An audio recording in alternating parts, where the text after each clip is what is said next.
Pessoal, então vamos lá agora para uma aula que eu acho que é um dos pontos altos dentro do método Intento, que é essa parte de estudo ativo e processamento profundo de informações.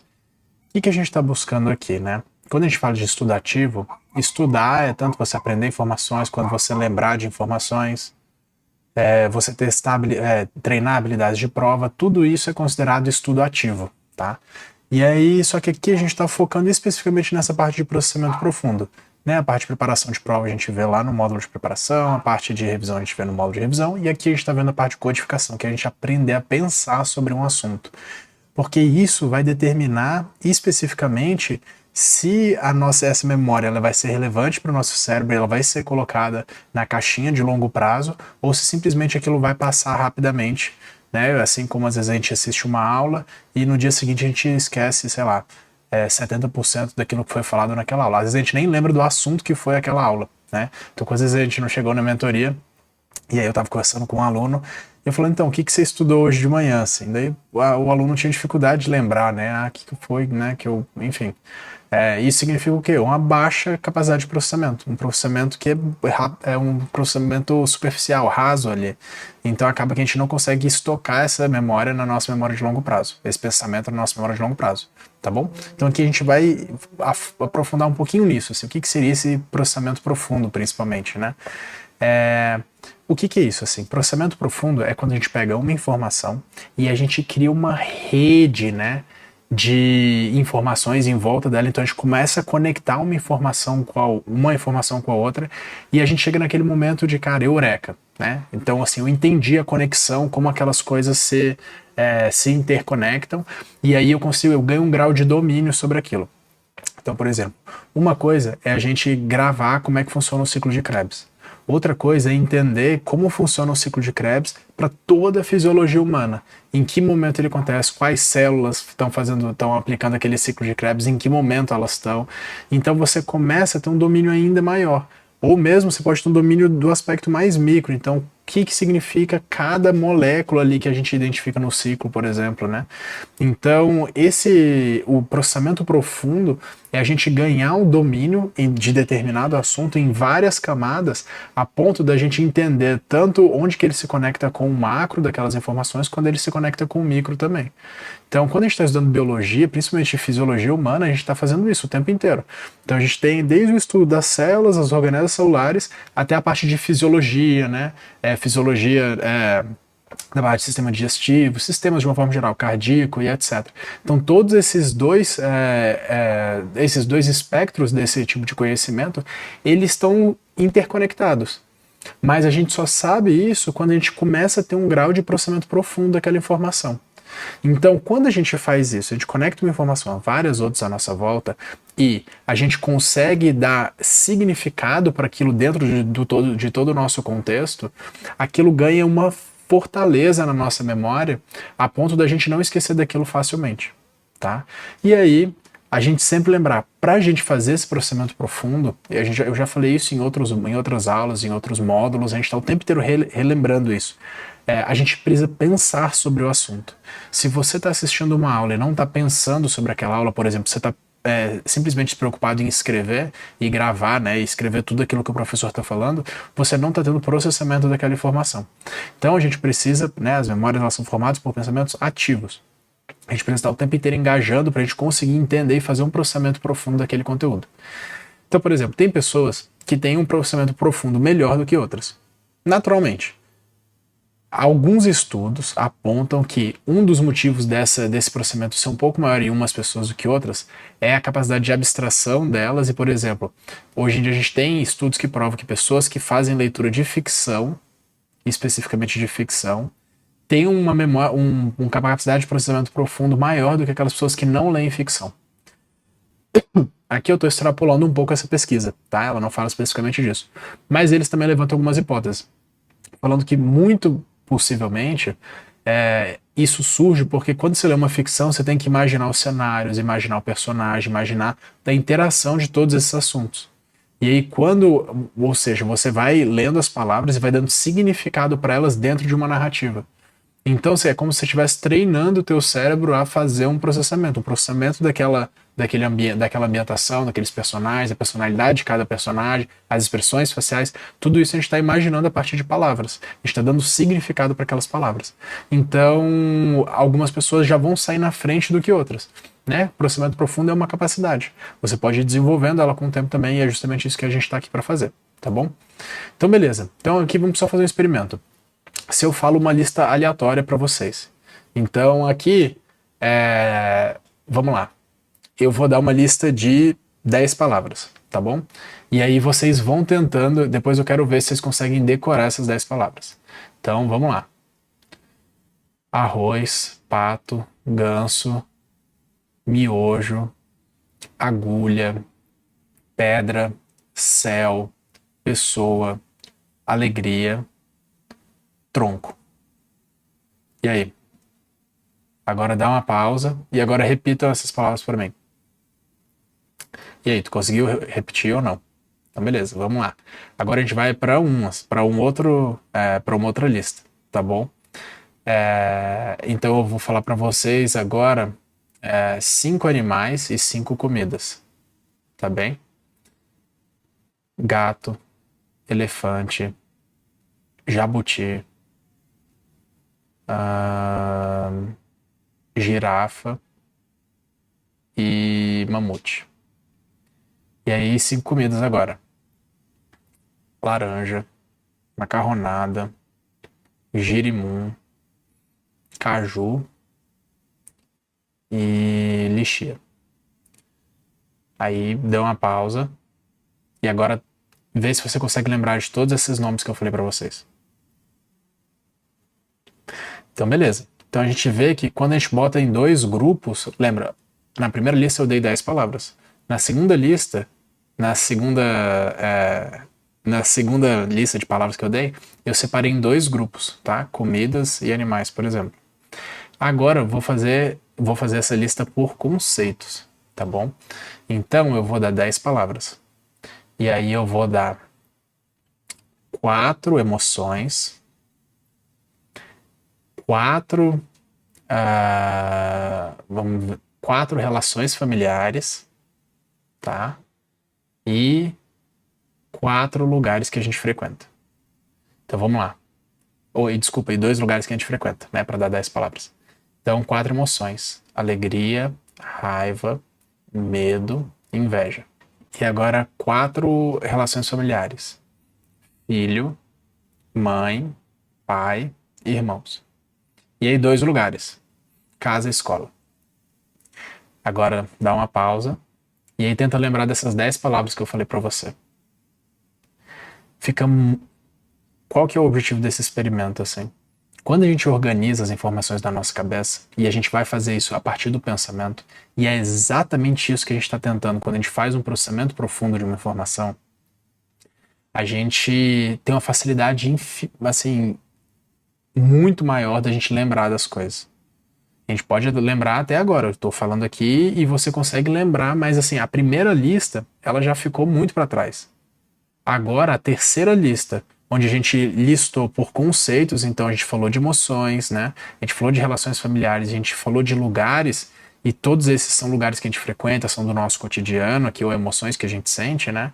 Ainda assim é mais fácil que por categorias, né? Então, categorias, eu botei 5 animais e 5 alimentos. Então, talvez você nem lembre mais desses 5 animais nem esses 5 alimentos. Mas a lista por conceitos fica muito mais fácil, muito mais fresca na nossa mente. Então, quando a gente está estudando, uma das regras que a gente vai usar, eu vou colocar mais, a gente vai falar sobre isso mais para frente, que é o chunking, né, ou separar as informações em pacotes de informações. É você pensar sobre elas e categorizá-las, né? Ou seja, organizar elas em cada uma das caixinhas mentais que a gente estabelece para elas. Então, isso, de novo, isso é uma das partes do nosso processamento profundo. Só que acontece, quando eu faço isso, eu começo a entender que existe uma ativação em rede. Então, uma das formas a gente estabelecer, pensa assim, a gente tem, vamos dizer assim, bilhões de neurônios no nosso cérebro. E aí eles, vamos dizer assim, o trabalho deles é dado a partir de conexões. E é a mesma coisa, o nosso cérebro, quando a gente aprende conceitos, a gente está conectando esses conceitos com coisas e informações que a gente já tem. Então, quando a gente lembra de um conceito, a ideia é que esse conceito que a gente lembrou, ele vai dar margem para a gente entender e compreender outras coisas. Isso é muito fácil da gente ver na nossa prática, por exemplo, quando a gente tem algum tipo de experiência sensorial. A gente vê alguém, a gente escuta um som, a gente tem algum cheiro e naturalmente vem memórias associadas. Né? Então, sei lá, eu estou passando na cozinha, eu terminei de almoçar, e aí eu nem tava com vontade de comer doce, mas eu passei e vi um biscoito, por exemplo, na mesa, um bolo na mesa. Na hora eu sinto vontade de comer. Né? Aí você começa a pensar, mas eu tenho que fazer dieta, etc. Você vê o que acontece. Uma experiência, ela dá margem a uma série de conhecimentos relacionados. Né? Mesma coisa quando às vezes eu tô lendo, a gente fala assim, o professor fala assim, me fala o que é isso. Do nada, do branco, assim. Aí você fala, cara, não tenho a menor ideia do que é, sei lá, o complexo de Golgi. Aí ele começa assim, tá, mas o funcionamento da célula é esse, ele precisa levar isso daqui para aqui. Qual que é a organela que faz isso? Daí você, tá, é isso aqui. E aí você faz essa conexão. E esse, ao mesmo tempo que é uma das coisas positivas, e a gente está querendo gerar essas conexões, é uma das coisas que faz a gente aprofundou bem na parte de reconhecimento nas revisões, né? Então é a mesma coisa que faz a gente, no reconhecimento, a gente achar que a gente está entendendo aquele conteúdo. Na verdade, a gente tem uma conexão da forma com que foi apresentado e a da nossa resposta, mas a gente não tem uma compreensão profunda daquele conceito. Então, como é que a gente... Então, tudo bem, o cérebro ele age em rede, né? Ele tem essa ativação em rede. Então, como que a gente aplica isso? Primeiro, a gente pode olhar para os mapas mentais, que nada mais são do que uma conexão entre conceitos. Quando a gente for falar de anotação, como que a gente vai anotar, o que a gente está aprendendo, etc., a gente vai falar mais aprofundadamente de mapas mentais. Então aqui eu só estou dando esse gostinho, assim, né? Uma outra forma é, como eu já falei, então a gente começar, quando a gente recebe uma informação, a gente começa a estabelecer conexões com conhecimentos prévios. Um exemplo claro disso é você estar assistindo uma aula de história, e aí o professor fala sobre a Revolução Francesa, ou ele fala sobre algum outro assunto, ou Segunda Guerra Mundial, e aí ao mesmo tempo você começa a traçar conexões. Então, por exemplo, qual que é a conexão da Segunda Guerra Mundial com a Guerra Fria? Ou a Segunda Guerra Mundial com a Primeira Guerra Mundial?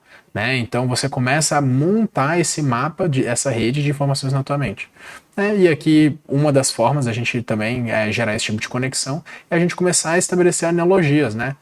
Então, sei lá, por exemplo, o que aconteceu na França, na pós-Revolução Francesa, então com a tomada de Napoleão, foi mais ou menos o que aconteceu na Nicarágua, por exemplo, não sei.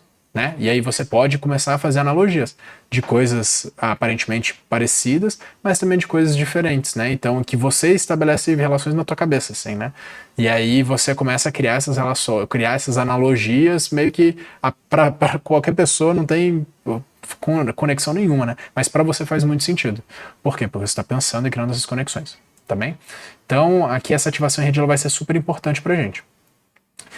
Com essa base básica assim que a gente que eu estou estabelecendo com vocês, a gente pode estabelecer alguns princípios, tá? Então aqui a gente vai para a parte bem prática mesmo. Então vamos lá. O primeiro princípio que a gente tem é o esforço correto. Lembra, a gente já falou disso no módulo de introdução, lá no módulo de introdução, né? Então quando a gente estava falando de introdução ao aprendizado, a gente precisa ter um equilíbrio do nosso esforço cognitivo, onde a sobrecarga também vai acabar com a gente e você subestimar ou ter um esforço de menos, você também vai ficar entediado e não vai conseguir. Então, quando a gente está falando de estudo ativo e processamento profundo, a gente tem que ter esse nível ok de esforço. Uma das formas que a gente tem de controlar essa sobrecarga de esforço, por exemplo, é a gente fazendo anotações. E uma forma com que a gente tem de aumentar esse nível de esforço, né, dessa carga cognitiva, é a gente começar a se questionar mais, interagir mais com aquele conteúdo. Tá, que vai entrar mais ou menos, vai entrar bem no nosso terceiro princípio aqui. Mas o ponto pra gente é esse. A gente tem que ter um grau certo de esforço. A gente tem que ser capaz de ver, a gente tem que ver que a gente é capaz de entender aquele assunto, né? Então, se a gente está com uma sobrecarga naquele assunto, talvez seja melhor a gente quebrar ele em partes menores, né? A gente ir de forma um pouco mais lenta. Ou se a gente está muito desinteressante aquilo, talvez a gente vê uma forma de aprofundar um pouco mais. E aí entra esse nosso segundo princípio aqui, que é o controle da ordem de estudo. Se eu estou fazendo um processamento profundo, se eu estou pensando sobre aquele assunto, gerando perguntas e tentando aprofundar naquele assunto, eu preciso ter o controle. Então, as pessoas falam assim, Felipe, qual que é o teu problema com cursinhos e etc. O meu problema é que o controle do conhecimento, ele é dado na mão de um professor e a maior parte das pessoas que fazem cursinho, elas deixam isso por estar, assim, como se o professor fosse obrigado a passar o conteúdo para ela. Mas não é, a gente tem que correr atrás desse conteúdo. A gente já falou isso em aulas anteriores. Então aqui é interessante que a gente tenha um controle dessa ordem de conteúdo. A gente pode, quando a gente está estudando por um material escrito, esse controle fica muito fácil. Quando a gente está assistindo uma aula, esse controle é um pouco mais difícil. Mas ainda assim a gente também consegue, né? Então às vezes a gente consegue deslocar um pouco da aula e às vezes ver alguns conceitos que ficaram para trás. Às vezes você consegue pedir para o professor aprofundar um pouco mais, dar um exemplo um pouco mais aprofundado também. Mas de uma forma geral, se a gente está pegando material escrito ou se a gente está vendo aulas online, que é a predominância das pessoas que estão aqui no Medicina Sem Cursinho, na aula online você pode ir apertando, né? Dando pause, isso vendo ou indo dando pause, indo, sei lá, na internet, pesquisando ou indo em algum material e tentando aprofundar naquilo. Mas o ponto para você é que você controle isso. O livro, ele é linear, ele dá um assunto depois do outro, etc. A gente está criando um conhecimento em rede. Então, às vezes, a gente tem uma matéria com 5 tópicos. E, às vezes, o quinto tópico e o primeiro, eles são completamente conectados. Então, faz sentido eu aprender eles juntos, ao invés de eu esperar passar tudo para eu aprender o quinto, por exemplo. Né, esperar o 2, o segundo, terceiro, quarto. Então, a gente pode pular do primeiro para o quinto direto. Não tem problema nenhum a gente fazer isso. Às vezes, quando a gente está lendo, por exemplo, artigos científicos, a gente faz isso. A gente vai para a conclusão, identifica a conclusão e depois a gente vai voltar para a metodologia. Então, a gente tem que ter esse controle da ordem de conteúdo. A gente tem que determinar o que a gente precisa aprofundar. E cada pessoa vai ter um ritmo, vai ter uma necessidade de aprofundamento diferente. Tá bom? É a mesma coisa. Um livro ele vai passar tópico 1. Ele vai falar tudo sobre aquele tópico ali. Só que às vezes não é interessante que a gente aprofunde no tópico 1 antes da gente conhecer o tópico 2, o tópico 3, de entender o que esse tópico 1 significa no macro. Então, talvez é a mesma coisa, a gente está assistindo uma aula e o professor ele vai montando, né, uma linha de raciocínio, só que toda vez ele pega um tópico, ele aprofunda bem naquele tópico, aí depois ele sai e apresenta um outro tópico e ele não mostra a relação que um tem com o outro. Então não fica muito legal, assim, a gente não consegue entender bem aquele conteúdo quando a gente tem professores que fazem isso. O que são bons professores? Eles estão o tempo inteiro apresentando um conceito, mostrando esse conceito, como ele se relaciona com o todo, como ele se relaciona com o macro daquela matéria, e ele aprofunda. Aí depois ele volta, mostra as relações, depois ele aprofunda de novo. Depois ele volta, mostra as relações, ele vai para outro conceito e aprofunda. Então quando a gente está o tempo inteiro indo e voltando, a gente vai falar muito mais sobre isso, assim, mas essa é a forma correta, né? Ou seja, a gente vai ter que ter esse tipo de controle, tá bom? E por fim, uma junção desses últimos 2 princípios que a gente teve, né? Que é você tornar esse conhecimento seu, tá? O que isso significa? Você pensar, você criar conexões, você aprofundar até onde você quer ir. Né? Às vezes até onde a prova está cobrando, ou se você está com curiosidade sobre determinado assunto, você vai continuar aprofundando, tá bem? Mas o conhecimento ele tem que ser seu, tá bom? Ele não pode ser um conhecimento, você não pode terceirizar a responsabilidade de adquirir aquele conhecimento ou de pensar sobre aquilo. Você ter um livro, você ter uma aula, não significa que você está tornando aquele conhecimento seu. E aí a gente tem algumas técnicas mais específicas aqui para isso. Tá? Primeiro é a gente definir o nosso ritmo de aprofundado, a gente não vai confiar na ordem no conteúdo dado, tá bem? Então você vai definir a tua ordem e a gente não vai aprofundar em todo o tópico que a gente vê de primeira.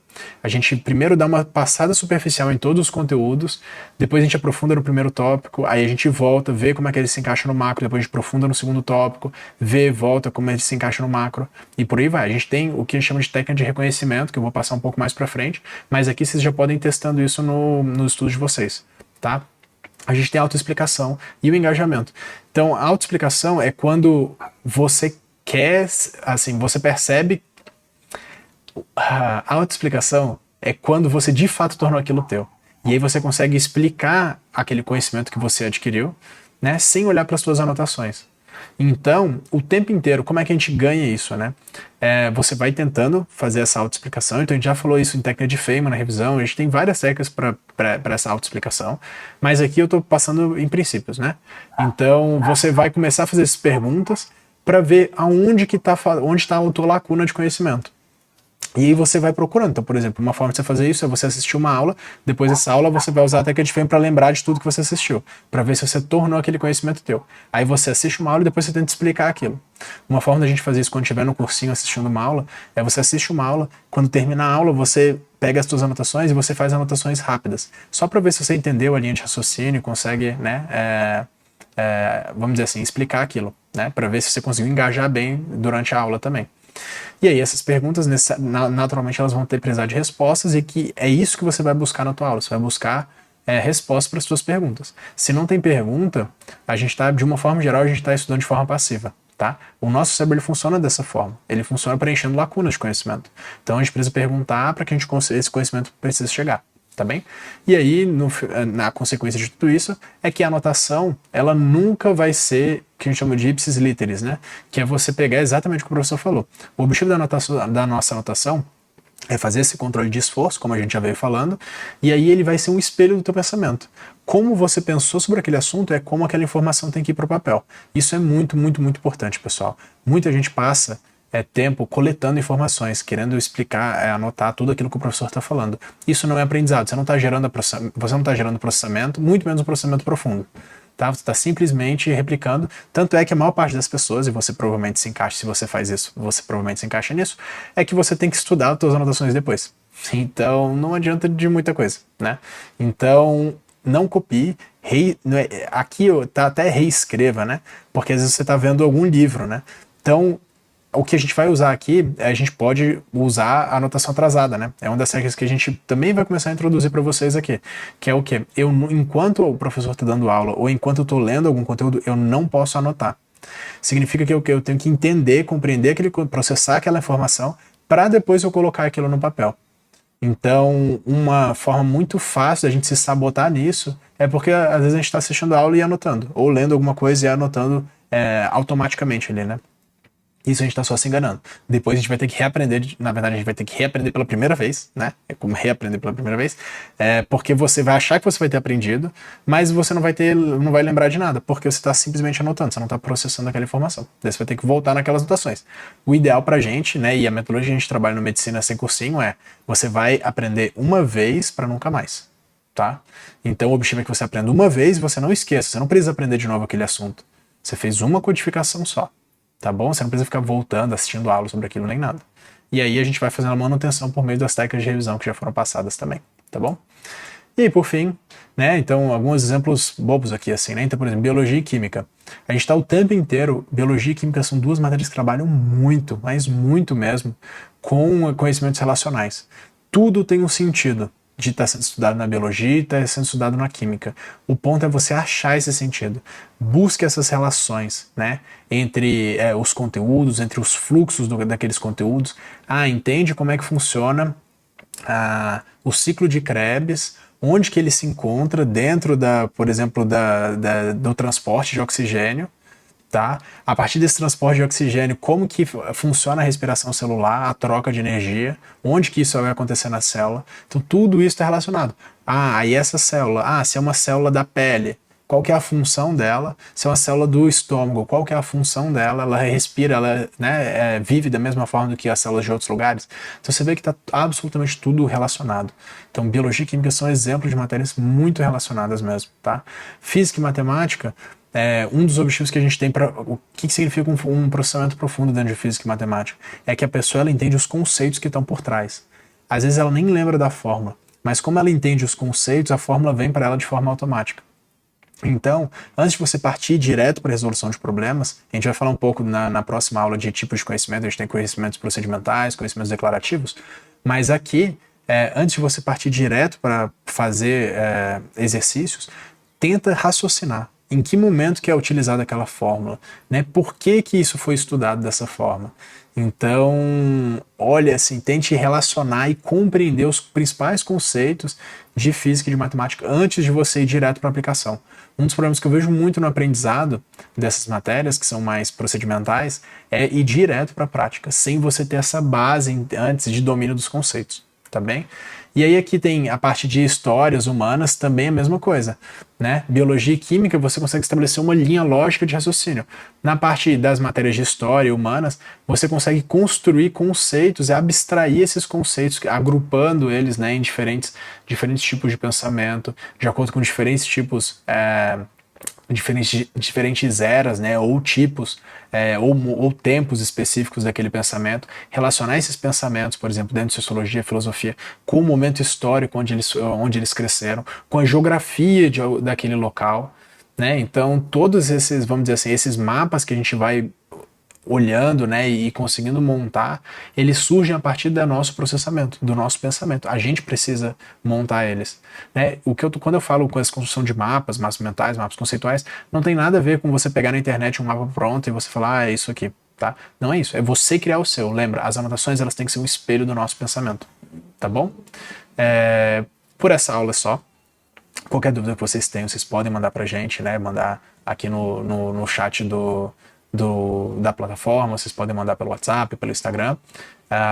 E aí, cada vez mais vocês veem que a gente está aprofundando, né? A gente surge no pré-estudo, então quando a gente fala de motivação, engajamento, curiosidade, a gente começa a ir para a parte do estudo em si, e aí a gente vai sempre, cada vez, aprofundando mais, porque não adianta vocês terem... o ponto para a gente não é só passar ferramentas, é vocês entenderem um método a partir de conceitos. Né? Então, o tempo inteiro a gente está fazendo isso. A gente está dando o macro e depois a gente está aprofundando em como é que a gente aplica isso. Tá bom? É isso. Qualquer dúvida, a gente está por aí. A gente se vê na próxima aula. Tchau, tchau.